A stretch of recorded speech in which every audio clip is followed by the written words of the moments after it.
Hola amigas y amigos del Portal del Villegas, bienvenidos a esta edición de día martes que, para variar un poco, vamos a, no sé si centrarla, pero vamos como mínimo a comenzarla con un tema que está encima de nosotros, que nos permea por todos lados, pero del cual últimamente, por lo menos en este programa, no hemos hablado mucho, y es la pandemia misma, el COVID-19. ¿En qué está esta situación ahora?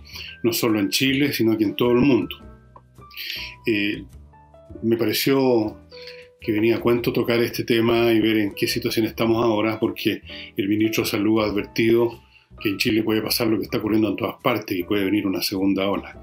Y lo dijo a propósito de lo que se espera que ocurra en estas fiestas patrias, donde, puesto que ya incluso en días normales, de meses normales, hemos visto montones de eventos en los que gente se junta sin importarle nada, y tiene que llegar la policía.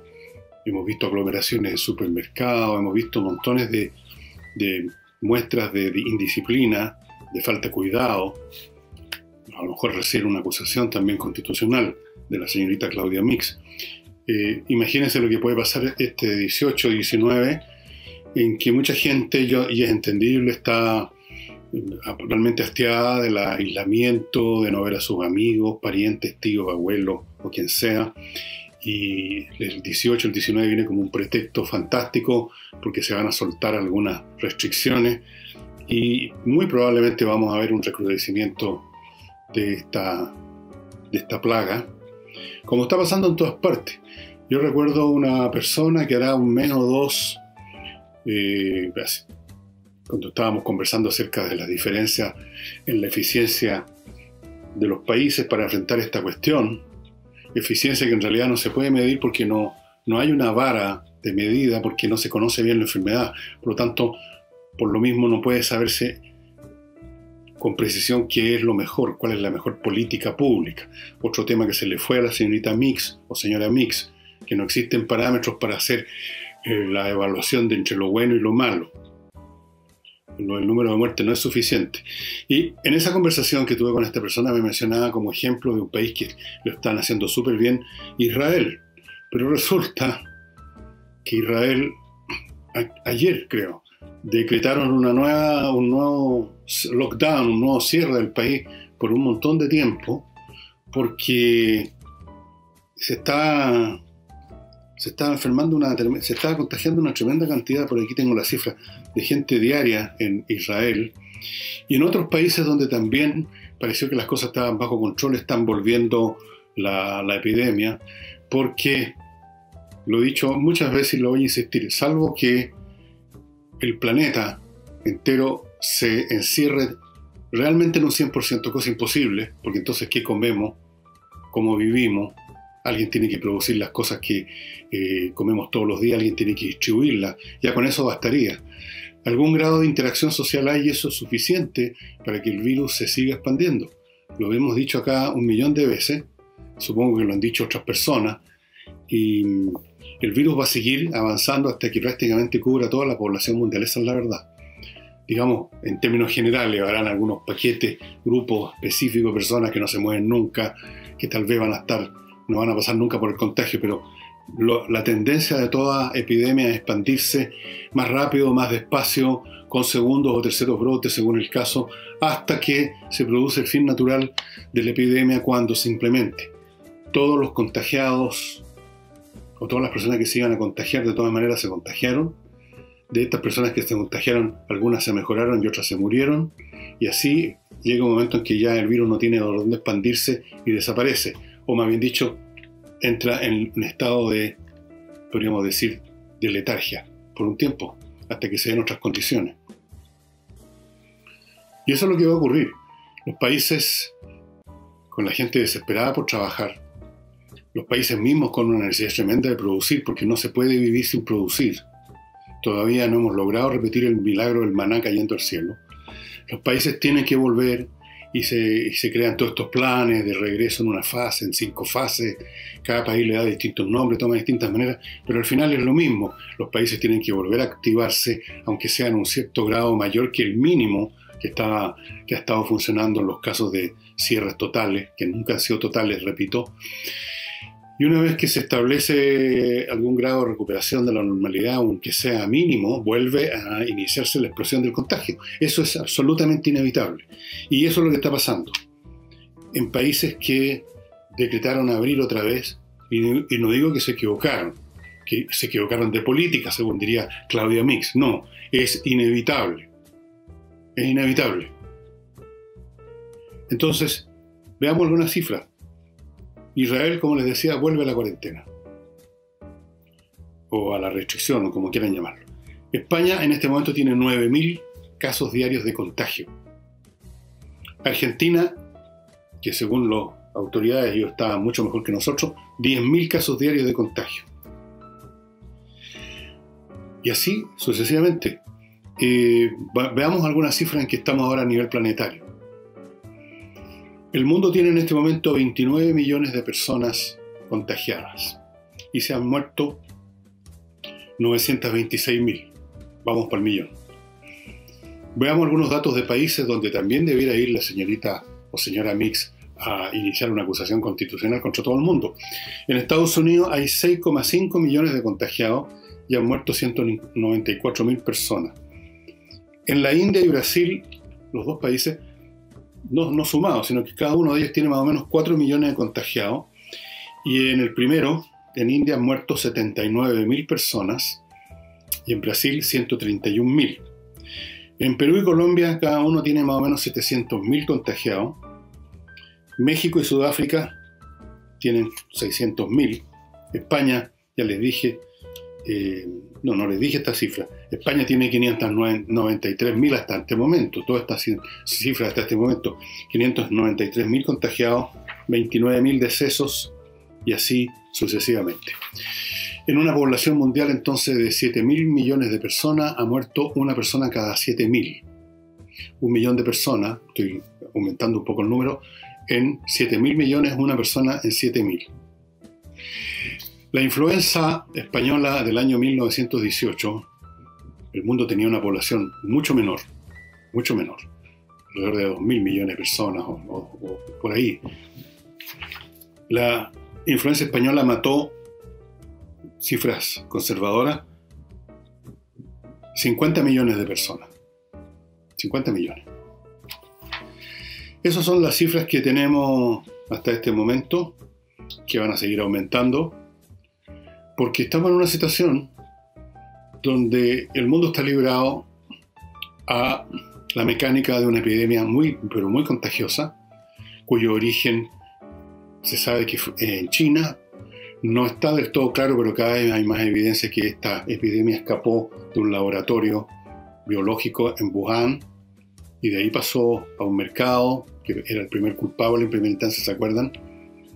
Y no está claro si este virus, ¿de dónde salió este virus? Si era un virus que en ese laboratorio tomaron del mundo de la naturaleza y lo estaban estudiando y se les escabulló. Han habido muchos accidentes en China, que no es un país que se caracterice por la eficiencia de cómo manejan las tecnologías. Se han caído como 30 diques en este momento en China con las inundaciones. O si fue diseñado, que es la tesis de varios científicos que han sido acallados, muchos de ellos. Han sido acallados. Ha sido diseñado. Un virus se puede diseñar. Hoy en día se puede hacer eso. De hecho, ya lo han hecho. Entonces, volviendo a nuestro país, quieren acusar, o querían, porque eso se está desmoronando, pero querían acusar constitucionalmente a Mañalich por la implementación de malas políticas públicas en circunstancias que no se sabe cuáles son las buenas. Todo lo que sabemos es que había que tener ciertos recursos y esos recursos se obtuvieron. Se obtuvieron suficientes camas, se obtuvieron suficientes ventiladores, se decretaron cierres y restricciones y cuarentena que fueron muchas veces, la mayor parte de las veces, algunas de ellas fallaron total o parcialmente por la indisciplina de la gente. El gobierno no puede andar persiguiendo a cada chileno para que cumpla con las normas. Habrá que acusar a los 17 millones de chilenos también constitucionalmente, supongo. Y la situación, insisto, es inescapable. se va a contagiar todo el mundo o casi todo el mundo, tarde o temprano. Así va a ser. Ahora, ¿puede funcionar el mundo con eso? Claro que puede funcionar, porque como ha funcionado a lo largo de toda su historia, con toda clase de plagas. Plagas que enferman a mucha gente y muere gente. Mucho más gente de la que está muriendo ahora. Y el mundo y la gente tiene que seguir trabajando, produciendo, las sociedades tienen que funcionar. Han habido en nuestro propio país infinitas epidemias de gripe, que la gripe asiática, que la gripe esto, que la gripe más allá. Y el país no se cerró por eso. Habían enfermos, gente que se enfermaba y gente que se moría. El país tenía que seguir funcionando. Como en una guerra. El país sigue funcionando, que se está muriendo gente. No puede concebirse esta idea que está latente o expresa en algunas cabezas de que debido a esta epidemia el mundo entero se tiene que cerrar completamente por un tiempo indefinido. Eso es imposible. Eso no ha ocurrido ni va a ocurrir. Todo lo que se puede lograr, y hasta cierto punto yo creo que se ha logrado, es demorar la velocidad con que la infección se expande y tener todas las facilidades posibles que son en el fondo de apoyo secundario, porque ninguna de las cosas que se están haciendo ahora van directo a la yugular del asunto. No hay un remedio para liquidar el virus, como de hecho no hay remedios para liquidar ningún virus, porque no son entidades vivientes que uno las puede exterminar con un antibiótico, ni tampoco hay vacunas todavía. Entonces lo que se hacen son, qué sé yo, los que se están muy jodidos por la respiración, los llevan a una cama y les ponen un ventilador mecánico y igual se mueren bastantes de eso. No se puede hacer más. Imponer medidas de disciplina que se cumplen a media o no se pueden cumplir del todo por las razones que he dicho, que los países tienen que seguir funcionando. Eso es todo esas son todas las políticas públicas que se pueden implementar. Yo no sé qué política pública mágica tiene en mente la gente que está buscando a alguien a quien culpar, que es muy humano, pero es muy tonto también. En este caso, el señor Mañalich, por supuesto el gobierno. Tendríamos que imaginar que si hubiera estado Michelle Bachelet gobernando, alguna de esas mesas que le gustaba inaugurar cada vez que había un problema, una mesa, para que se juntaran unos compañeros a discutir semanas y meses qué es lo que se iba a hacer. Quizás estaríamos mejor, quizás pensará eso Claudia Mick, estaríamos mucho mejor, tendríamos una muy buena política pública. Eso con respecto al virus, que la pregunta ahora que nos hicimos del primer día acá y se han hecho muchas personas es ¿qué va a salir de todo esto?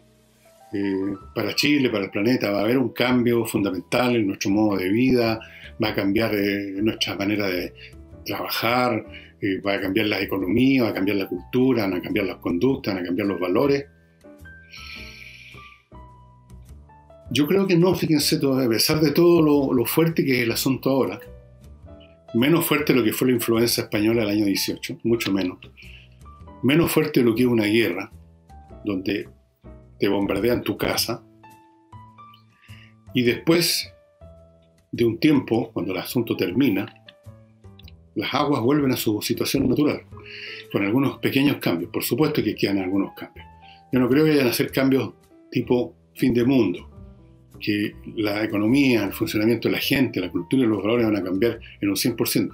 Yo creo incluso al contrario, que hay una enorme presión, un enorme deseo, la inmensa mayoría de los seres que habitan este planeta de volver a la normalidad nomás, o sea, lo que han hecho toda su vida. Van a quedar algunos cambios, y algunos quizás podrán evaluarse como muy importantes según cómo se miren, pero no esperen ustedes una especie de quiebre en el desarrollo histórico como ocurrió cuando se inventó la agricultura, cuando se descubrió cómo hacer fuego, o cuando se inventó la rueda. Eso no va a ocurrir. Algunas cosas que ya estaban en marcha, procesos que ya estaban en marcha, se van a apurar un poco. El tema, por ejemplo, del comercio online, del teletrabajo va a aumentar, sobre todo el comercio bastante, el trabajo online no tanto, mucho menos, es más dificultoso, hay más resistencias para ese proceso. Van a cambiar algunas cosas, por un tiempo la gente va a hacerle el quite a las reuniones, alguna gente, no toda, a las reuniones masivas, pero al final se van a restablecer los viejos hábitos que son muy poderosos. Y la economía, perjudicada en todas partes, se va a recuperar bastante más rápido de lo que algunos creen. No hay que dejarse arrastrar por las situaciones del momento, ni para bien ni para mal. En ningún caso. Y permítanme ir a mi primer bloque, que en esta oportunidad lo comienzo con KM Millas, amigos. Si usted tiene millas acumuladas, no las ha podido aprovechar, obviamente, ni en el futuro cercano tampoco lo va a hacer, antes que se las borren, como ocurre. La línea aérea donde tiene esas millas, o las líneas aéreas, si usted tiene varias líneas, mejor que las venda antes que desaparezcan. Entre a kmmillas.cl y véndalas, se las van a comprar ahí. Convierta esas millas que ahora no significan nada, que son una cifra en el aire, en dinero. kmmillas.cl. Y para invertir en Estados Unidos, la manera más sencilla, sin que usted se tenga que molestar, sin que tenga que viajar, nada, ni siquiera que buscar oportunidades de negocio, lo más sencillo es entrar a inviertanusa.cl. Ahí tienen todas las oportunidades de negocio del mundo. Miles de posibles negocios inmobiliarios, compras de terreno, de casas, de departamento, en todos los estados de ese país. 3.500, poco más, poco menos según el día, franquicias para que usted vea dónde quiere invertir. Pueden abrirle una cuenta corriente en un banco norteamericano, un trámite para ellos que en 2 semanas lo tienen listo. Pueden, si usted quiere irse a manejar esas inversiones allá, le pueden manejar una visa de residencia en su calidad de inversionista. Todo eso en inviertaenusa.cl. Y si usted tiene un problema laboral que va a terminar en un tribunal, en una corte de justicia, un tribunal del trabajo, más vale que se ponga en manos de los mejores especialistas en esta materia. GMS es un buffet formado por Gajardo, Morando, Schwartz y Figueroa, que son expertos en temas laborales, en todos los aspectos de los temas laborales, y yo le aconsejo que cuando uno sobre todo ve venir un asunto, no improvise llamando a un amigo que le dé un dato de un abogado. Póngase en manos de gente que se especializa en esto, que tienen un reconocimiento internacional y que van a dar la mejor defensa o el mejor ataque según lo que usted quiere hacer en su tema laboral. GMS, estimados amigos.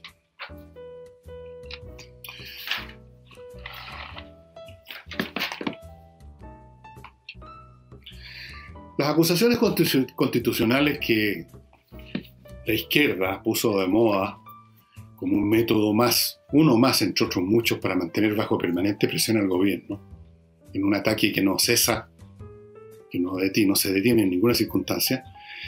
Y las acusaciones que se estaban armando ya contra Mañalich y contra el ministro Pérez parece que se están desplomando. La DC no se va a sumar a la acusación constitucional contra Mañalich. Les parece que no viene a cuento, que Mañalich está fuera de gobierno, están más preocupados de otras cosas en la democracia cristiana, supongo que el plebiscito, no hay agua en esa piscina, quizás incluso hasta han hecho el raciocinio de que no hay ninguna base jurídica de ninguna clase para acusar constitucionalmente a un ministro porque alguien cree que había una mejor política pública de salud y Mañalich de porfiado o de malo que decidió hacer otra política nefasta para que se muriera harta gente. Se han dado cuenta que eso es una estupidez, que no tiene fundamento ninguno, que es el resultado del oportunismo político y de la pica y del resentimiento, así que no lo van a apoyar. Por supuesto, siempre como que se amenaza que a lo mejor mañana apoyamos, pero por ahora no. Y paralizan, van a dejar en statu quo, en el refrigerador, la iniciativa de ellos mismos, de la DC, de acusar a Pérez. Parece que también se pegaron la cachada que el asunto no tenía sentido. ¿De qué acusaban a Pérez? De notorio abandono de los deberes del cargo. ¿Por qué el abandono de los deberes del cargo? Porque según la democracia cristiana, el deber de los ministros siempre es estar usando la ley de seguridad interior del Estado contra quienes a ellos, a los deseos, a quien sea, les parece adecuado.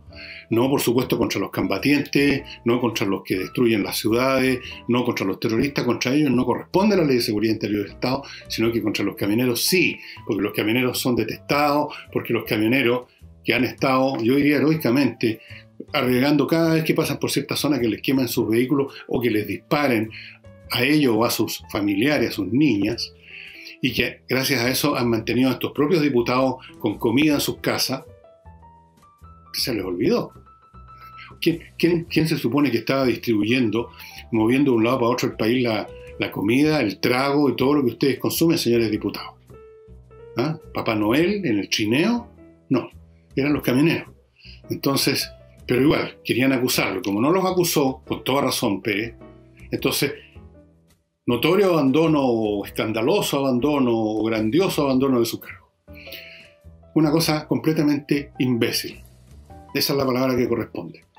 Pero la dejaron congelada. En una de esas más adelante, pero ahora estamos preocupados del plebiscito. Están muy preocupados del plebiscito. ¿Será que se huelen que en realidad, a pesar de todas sus encuestas muy maqueteadas, ¿no? Muchas de ellas son bastante arregladitas, son bastante, he tenido esa información últimamente como hacen algunas de ellas, bastante doctoreadas, dicen los gringos, to doctor, to manipular una cosa. No están muy seguros de lo que puede pasar desde aquí al 25 de octubre. Entonces, más vale concentrarse en el plebiscito. Y hacen bien, dicho sea de paso así, aunque sea por casualidad, hacen bien en concentrarse en lo más importante. Así que esas acusaciones no van. A propósito de Pérez, él hizo un comentario respecto a estas críticas que comenté ayer, que sufrieron los 10 puntos que propuso el presidente de la República que se tomaran en cuenta en una eventual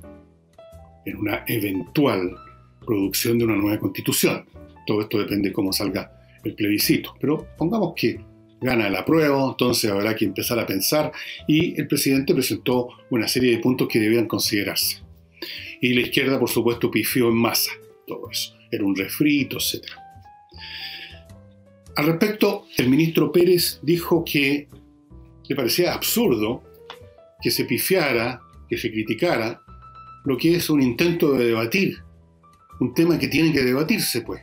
No me imagino, él nos imagina, nosotros no nos imaginamos, vosotros no nos imagináis un tema que merezca más debate, así en primera instancia, en la primera mirada. Ahora, bueno, esto supone de que va a haber un proceso de debate realmente. Entonces, bueno, que lo empecemos ya. Pero ¿hasta qué punto, sinceramente les pregunto, hasta qué punto hay espacio para un debate? Piensen ustedes lo siguiente, voy a ponerlo en blanco y negro para enmarcar mi posición.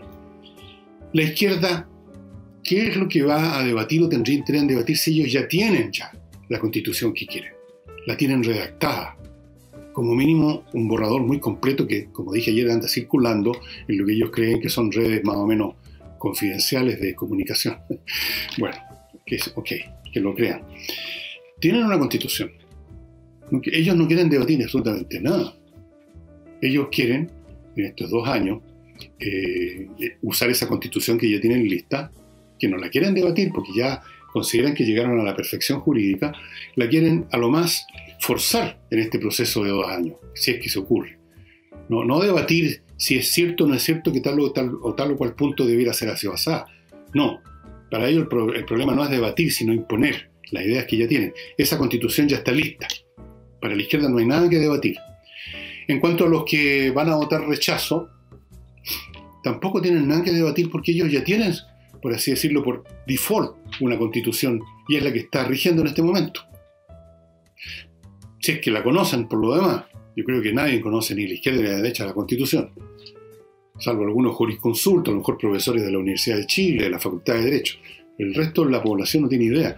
Pero el hecho es que ya hay una constitución lista, una constitución que está funcionando y que la gente del rechazo no tiene nada que debatir porque creen que esa tiene que seguir funcionando, y en la izquierda ya tienen una lista para proponerla, para forzarla, más bien dicho, para meterla nomás por el gaznate. No digo si sea buena o mala, digo nomás que la tienen lista. Entonces, ¿cuál es el debate? ¿En qué sentido tiene un debate sobre cosas que están terminadas, por así decirlo? Lo que hace falta es que se conozcan bien estas constituciones, pues. Que la gente conozca bien por lo que va a votar, directa o indirectamente. Y yo he dicho aquí muchas veces que la izquierda hasta este momento, no ha dado luces acerca de qué piensan para cada uno de los puntos importantes de una constitución. hace falta que se insere, como dicen los economistas, las cifras. En este caso, que se inseren los capítulos, los puntos, los incisos de la Constitución que ya tiene lista la izquierda, que nos hagan conocer qué es lo que ellos proponen. Y ahí a lo mejor en una de esas podríamos debatir, por lo menos podríamos discutir lo que están proponiéndole al país. El otro lado no tiene nada que de nuevo que mostrar porque ya está. Es cuestión, si usted no conoce la Constitución, es cuestión que la encargue una librería. Ahí está. Está disponible.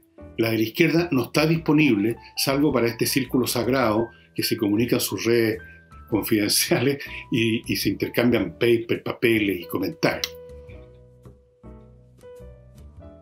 Entonces, ahora, respecto a eso, hoy día pasó algo más o menos novedoso, que lo voy a comentar en unos momentos más, después de hacerme cargo de este nuevo bloque.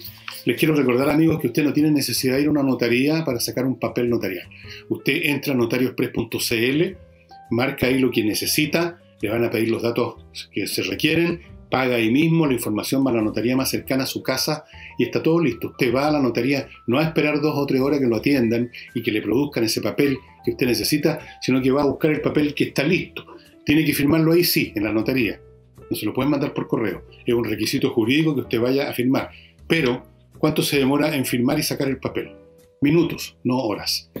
Fuera de eso, le pueden transferir vehículos en una compraventa sin que usted vaya a registro civil y le pueden además preparar contratos de arrendamiento con base notarial que son mucho más sólidos. No olviden además que para lavar la ropa en estos tiempos que corren, con todo lo que anda flotando en el aire, es bueno tener el mejor detergente, y el mejor detergente es Lavoclub, que además presenta los beneficios de que viene en un tambor, en un contenedor de plástico con llave y con todo, de 10 litros, que dura mucho tiempo, que es biodegradable el producto, que es hipoalergénico, que se lo llevan a la casa todas las veces, se lo van reponiendo, y además Lavoclub ahora está ofreciendo un producto anexo, que es un suavizante y aromatizante. O sea, ustedes con Lavoclub tienen el equipo completo para el lavado como se hace hoy en día. Y si quiere aprender inglés de una vez por todas, entrenainglés.cl online.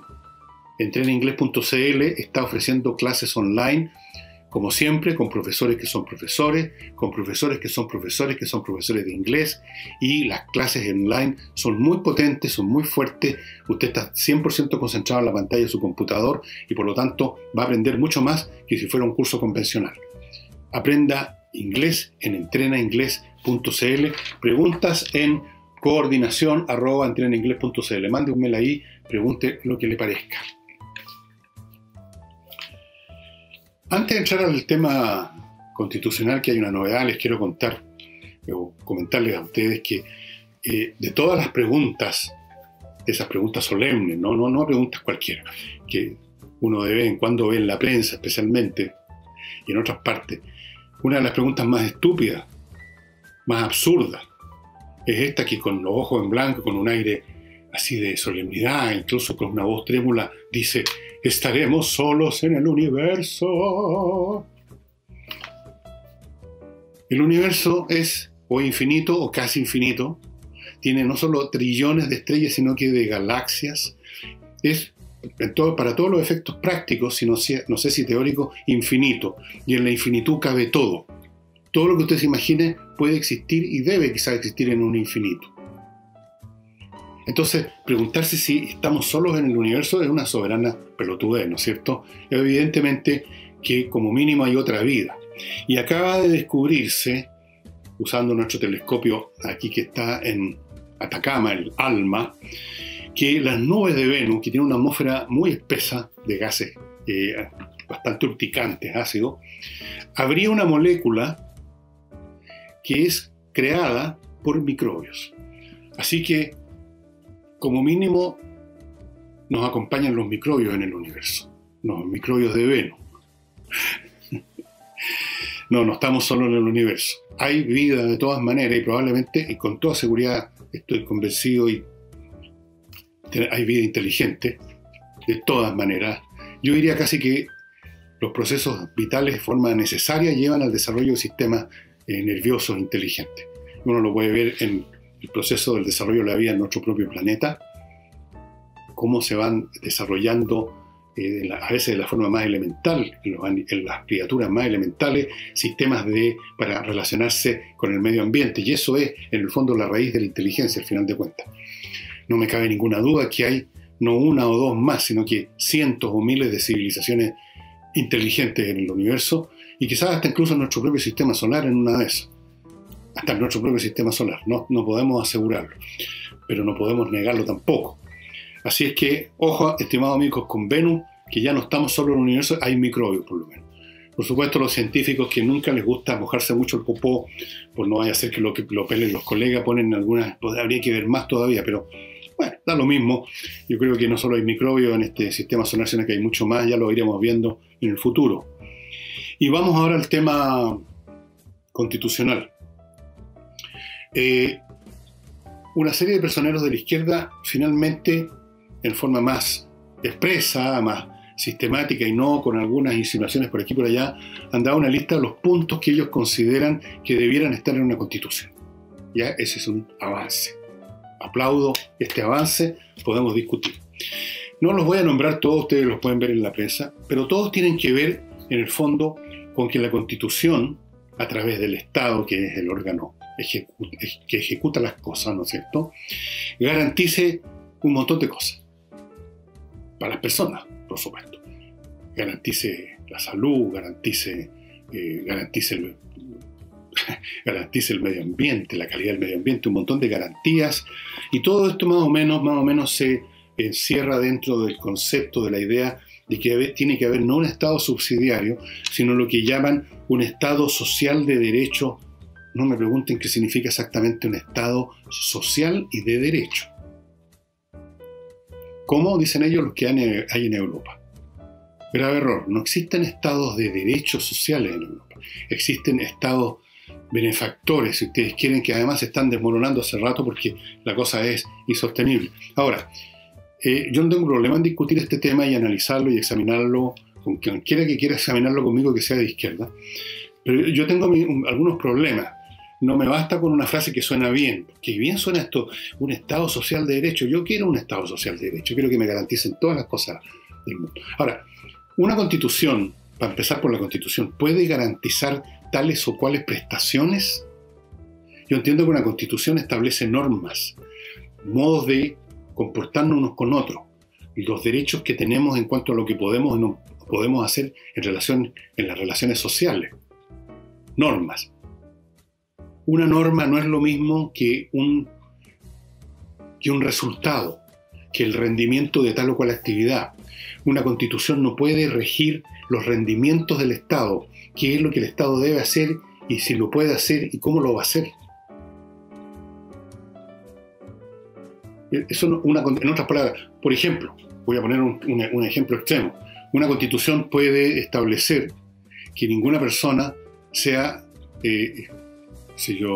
llevada gratuitamente, sea detenida porque sí, sin que haya tales o cuales protocolos jurídicos. Eso es una norma. No dice nada acerca de si se está cumpliendo o no, es una norma. La Constitución establece normas de conducta. La ejecución es un asunto de las personas, de las instituciones que están para eso. La Constitución no puede garantizar que efectivamente a una persona no la van a llevar en un momento dado. Pero a su vez hay otras normas que si eso ocurre, esas personas que hicieron eso, según estas normas van a ser sancionados, etc. Entrega reglas de conducta, no evaluaciones de conducta. ¿Podría, por ejemplo, una Constitución garantizar un crecimiento del PGB del 10% al año, o del 5%, o del 2%? ¿Puede una Constitución decir los ciudadanos chilenos tienen la garantía de que su país, que su economía y por lo tanto su situación personal va a crecer un 5% al año? Eso es absurdo, es imposible. Una Constitución no está para eso. No está para establecer, como dijéramos, varas de medida para procesos, para conductas, sino que para establecer reglas de conducta, que es cosa distinta. Yo creo que está clara la diferencia. Ahora vamos al Estado. El Estado sí es un órgano ejecutor. El Estado sí puede, y de hecho se involucra en procesos, en llevar a cabo cosas, naturalmente. Pero puede garantizar derechos un Estado siendo como es un instrumento que puede estar en malas condiciones, que puede ser mal usado, que puede ser colonizado por un grupo político que simplemente utiliza el Estado para rellenarse la faltrinquera, o que es usado para, no sé, para lo que usted quiera. Es un instrumento. El instrumento puede ser usado de distintas maneras según quien está en el poder, y ese instrumento puede ser de mejor o menor calidad. El Estado chileno no es de muy buena calidad. Es un Estado sobrecargado personal, muy costoso, que ejecuta muchas tareas teóricas que aparecen en los libros, que parecen muy positivas y muy progresivas, y no las ejecuta bien. No hace mucho, recuerden ustedes, se hizo un examen, se hizo una evaluación de los cientos de programas que le han sido adjudicados al Estado, de los cuales el 90% se habían hecho mal o no se habían hecho en absoluto. Entonces, el Estado, como órgano, como instrumento que puede ser usado de una u otra manera y que puede ser de buena o mala calidad, no puede tampoco ser garante de ninguna cosa, más allá de ciertos mínimos básicos. Y aún esos mínimos básicos normalmente funcionan mediocremente en todas las naciones del mundo, en todos los estados del mundo. Y solo parecen funcionar maravillosamente a quienes miran de afuera y le adjudican esa calidad maravillosa por razones políticas internas. Como ocurre, por ejemplo, quienes sacan a relucir a cada momento los estados de benefactores de Europa que no conocen, no han estado en Europa, no han estudiado cómo funcionan esos llamados estados benefactores de Europa, no se han metido a examinar el presupuesto y qué está ocurriendo con esos estados benefactores de Europa, qué está pasando con la salud, con la educación y con todas esas cosas supuestamente garantizadas por el estado benefactor de Europa. No conocen, ignoran, pero les sirve como un argumento político. ¿Por qué no tenemos un estado como las sociales democracias del norte, de los países nórdicos? Dicen, por ejemplo, no creen, por ejemplo, que en los países nórdicos hay una especie de socialismo que nunca ha existido. Creen que el Estado funciona maravillosamente. Creen un montón de cosas. Vayan a preguntarle a los noruegos, a los daneses y a los suecos, a ver qué les van a contar sobre el Estado benefactor, cuál es el costo del Estado benefactor y cuánto los beneficia realmente. Entonces eso es un mito político. El Estado social de derecho, en un Estado además como el nuestro, no puede garantizar ninguna de todas esas cosas. Puede garantizar algunas cosas que son muy mínimas. Puede garantizar hasta cierto punto, ya vemos que ni siquiera eso, como lo hemos visto desde octubre en adelante, que haya haber una fuerza pública que restrinja, que contenga, que reprima. Sí, usemos el verbo reprimir, que corresponde el delito. Esas son funciones básicas de todo Estado, desde los primeros Estados que han existido en la historia humana. Pero ya ni eso puede garantizar el Estado, y mucho menos el Estado social de derecho, donde me imagino que esto de la parte represiva, de contener a los delincuentes, no es precisamente lo que está en el primer lugar de las agendas de la izquierda. Entonces, claro, cuando uno lee puntos como en que nos están diciendo que nosotros nos están garantizando un montón de cosas muy agradables, suena muy bien, da ganas de votar inmediatamente favorablemente eso. Pero si uno hace un segundo examen y ve si es posible ejecutar todos esos derechos, se da cuenta que no, y que va a pasar, o podría pasar en Chile lo mismo que está pasando en Colombia, donde instauraron una constitución repleta de derechos sobre lo humano y lo divino, y que ya la están teniendo que refaccionar porque no se pueden cumplir. No por maldad, no porque están los fascistas pobres o los fascistas ricos en el poder, sino porque son cosas inviables.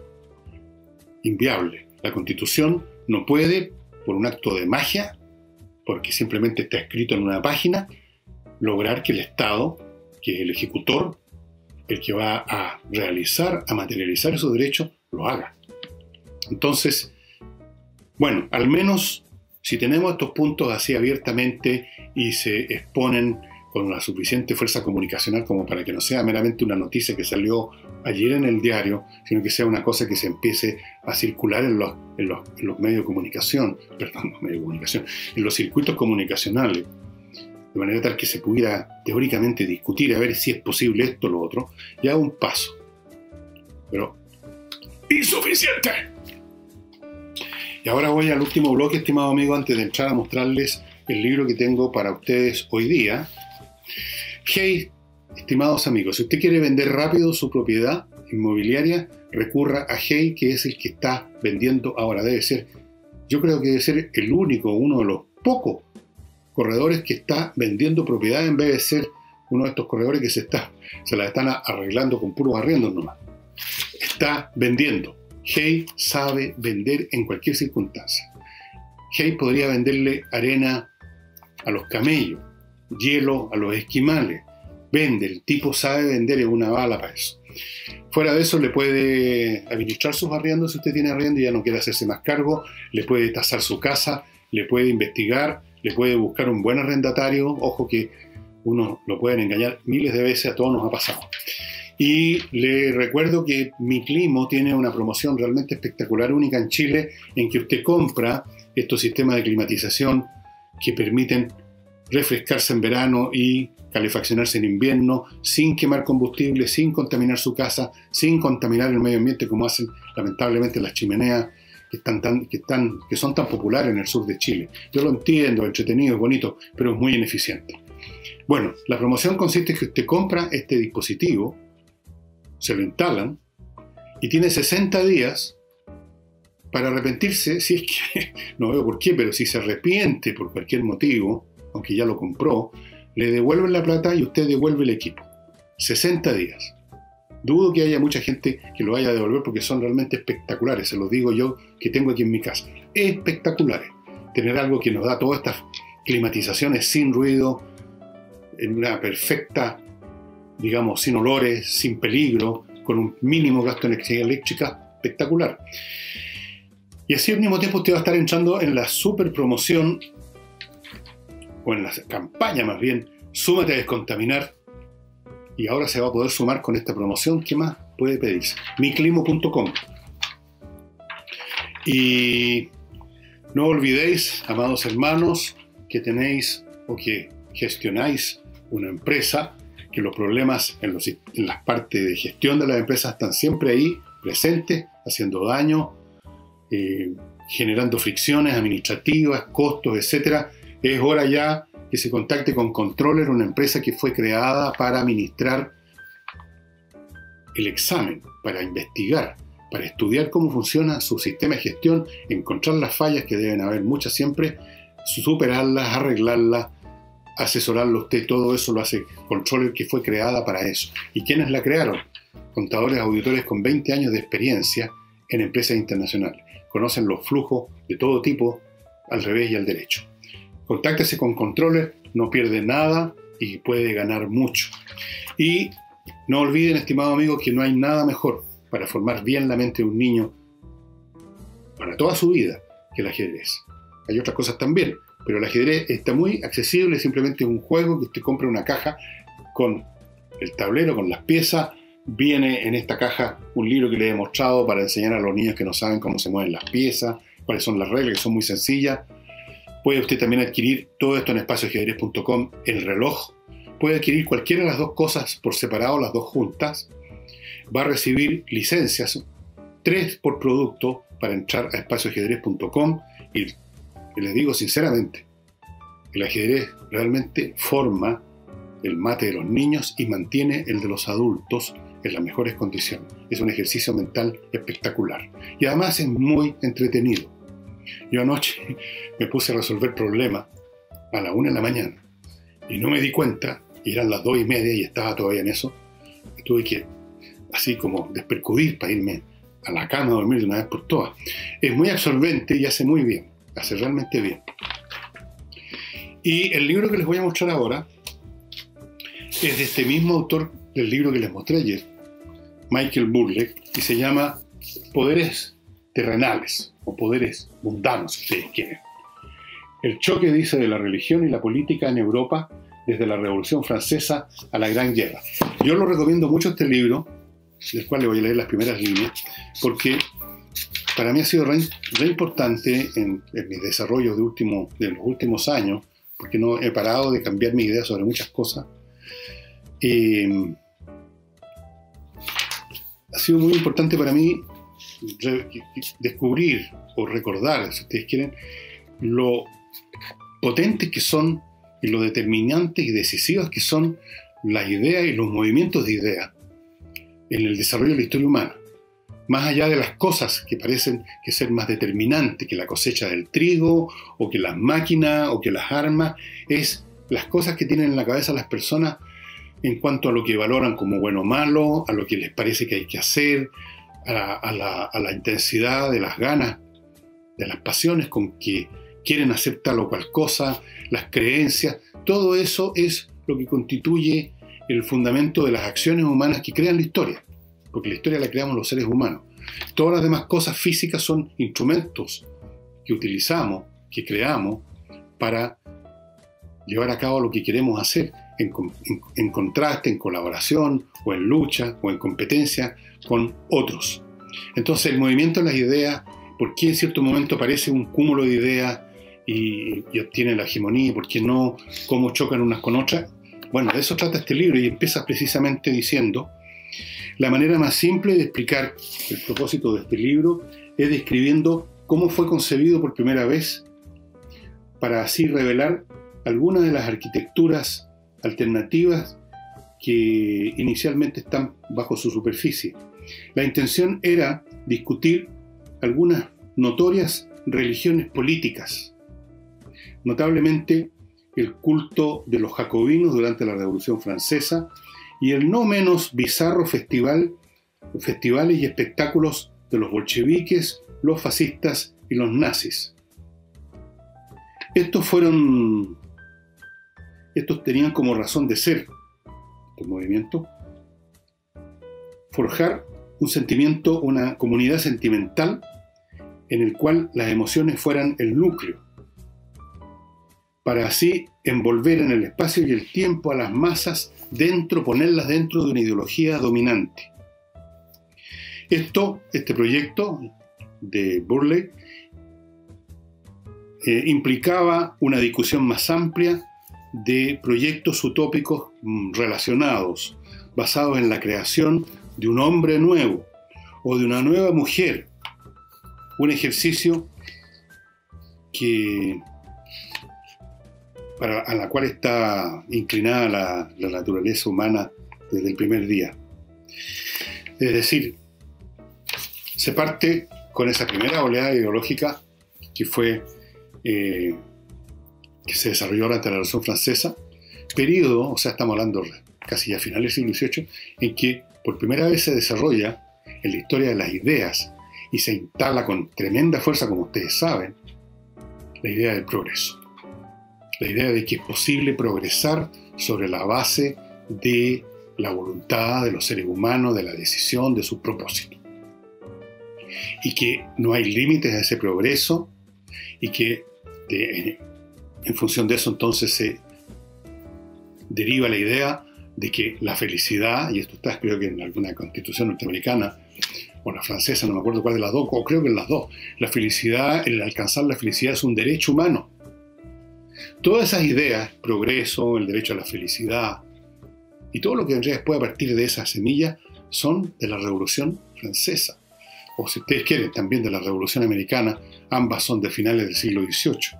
Es muy interesante ver qué clase de sentimientos, porque estos movimientos tienen mucho más de sentimiento que de ideas, pero parten de ideas fundacionales creadas por algún filósofo, líder político, etc.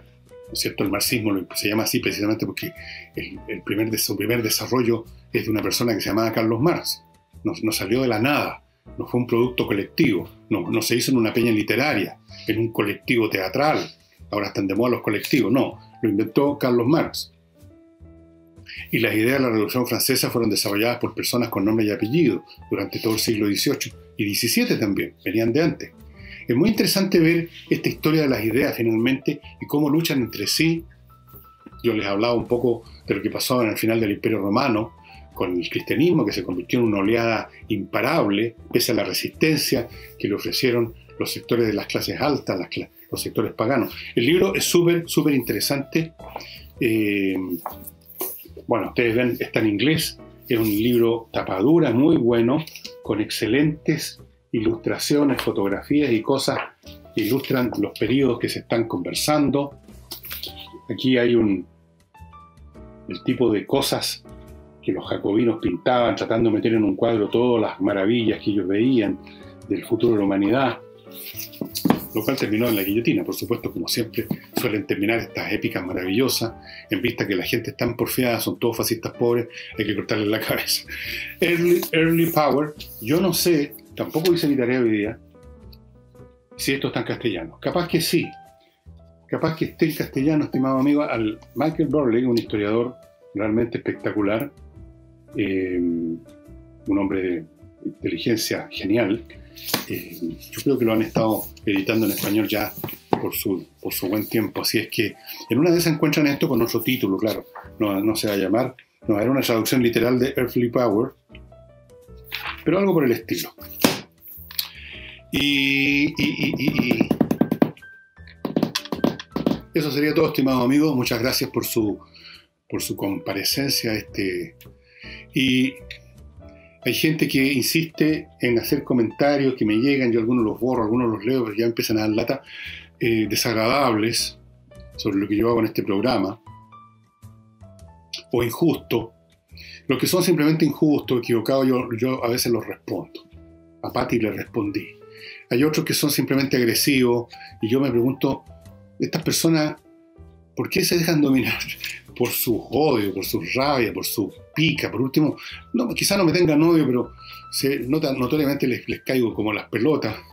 ¿Para qué vienen el programa? No entiendo eso, francamente. Bueno, será hasta mañana. Muchas gracias.